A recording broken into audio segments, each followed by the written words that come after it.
নমস্কার বন্ধুরা, আজকে থেকে আমি ব্লগ স্টার্ট করছি। তো সবাই আমাকে আশীর্বাদ করো যেন আমি এগিয়ে যেতে পারি।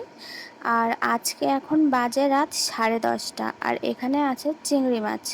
তো এই চিংড়ি মাছ আমি এখন কাটবো। এখন আমি কোয়ার্টারে আছি আর একাই আছি, এখন কেউ কোয়ার্টারে নেই। আর এই মাছ কিন্তু আমি আগে কোনো দিনও কাটিনি, আজকেই ফার্স্ট টাইম কাটবো। কিভাবে কাটতে হয় জানি না। আগে তো আমি বিয়ের আগে এটা খেয়েছি, আর বাড়িতে খেয়েছি, আমার মা কাটতো, তো তখনও আমি গিয়ে কোনোদিনও দেখিনি। তো ফোন করে একবার শুনে নিলাম যে কিভাবে কাটতে হয়, তো সেইভাবেই কাটার চেষ্টা করব। যদি ভুল হয় তোমরাও বলো। তো যাই হোক, এই মাছগুলো কিন্তু রাত 9টার সময় আমি পেয়েছি। তো আর এখানে হচ্ছে নদী আছে, আর এটা হচ্ছে সেই নদীরই মাছ, আর মাছটা ছিল একদম টাটকা, যার জন্য রাত 9টার সময় মাছটা এসছে।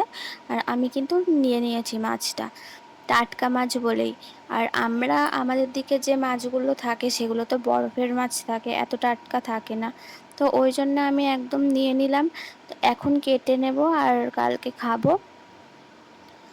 এখন রাত বাজে 10:30, আমরা ডিনার করে নিয়েছি। তো ডিনার করে ও কাজে চলে গিয়েছে, আর আমি এখন মাছটা কাটছি। প্রথমে মাছের পাগুলো কেটে নিচ্ছি। এর পাগুলো তো খুব বড় বড়, তো কাটতে প্রবলেম হবে মাছটা, না হলে ওই জন্যই আগে পাগুলো কেটে নেব, তারপরে একে একে সমস্ত কিছুই কাটবো। তো আমি এখন এই মাছগুলো কাটলাম, কেটে কিন্তু আমি রান্নাঘরে গেলাম। গিয়ে দেখি বেসিনে প্রচুর বাসন রয়েছে। সারা দিনের বাসন তো আমি দুপুরেই মেজে নিই, তো যখনকার বাসন আমি তখনই মেজে নিই। আর রাত্রিবেলার খাবার পরে কিন্তু বাসনটা একটু বেশিই থাকে, কারণ দুজন খাই, দুটো প্লেট তো থাকবেই, প্লাস হাঁড়ি কড়া সব ফাঁকা হয়ে যায়। তো সেগুলো সব ধুয়ে পরিষ্কার করে রাখি। তো তারপর আমি গ্যাসটাও মুছে নিয়েছি। মুছে তারপরে আমি চিংড়ি মাছটা ধুয়েছিলাম। তো ধুয়ে পরিষ্কার করে মাছটা ফ্রিজে রেখে দিয়েছি। তো মাছটা যখন আমি রান্না করব তোমাদেরও কিন্তু দেখাবো। মাছটা আমি আজকে রান্না করব না, মাছটা কালকে রান্না করব। আর সেই রান্নাটাও তোমরা দেখবে, কেমন লাগে অবশ্যই জানিও। আর এই মাছের পাগুলো কিন্তু খুব শক্ত ছিল, অনেক কষ্ট করে কাটলাম। এর সুরগুলোও কিন্তু বেশ লম্বা লম্বা। তো সবই আমি কাটবো। আর এই যে মাছের মাথার এখানটায় খুব নোংরা থাকে, তো গোল মতো একটা নোংরা থাকে, সেটাও আমি কিন্তু পরিষ্কার করব। ওই যে ওই ভেতরটায় থাকে, প্রথমে আগে কেটে নেব মাছটা, তো তারপরে কিন্তু আমি ভেতরের নোংরাটা আস্তে করে বের করব। তো এই মাছ আমি জীবনেই প্রথমবার কাটছি, আগে কোনোদিনও কাটিনি। তো ভালো একটা জিনিস কিন্তু আমি শিখলাম আজকে, মাছটা ভাগ্যিস এসছিল, তো ওই জন্যই শিখতে পারলাম। না হলে আমাকেও অনেকবার বলেছে যে এই সব মাছগুলো এনে দেবে, কিন্তু আমি বলেছি না, আমি খাবো না, কারণ এই কাটতে হবে ওই জন্যে। এবার হঠাৎ করে চলে এসছে, ওই জন্যে নাও করতে পারিনি। তো দেখো, এগুলো কেটে কেটে ছাড়াতে হয়।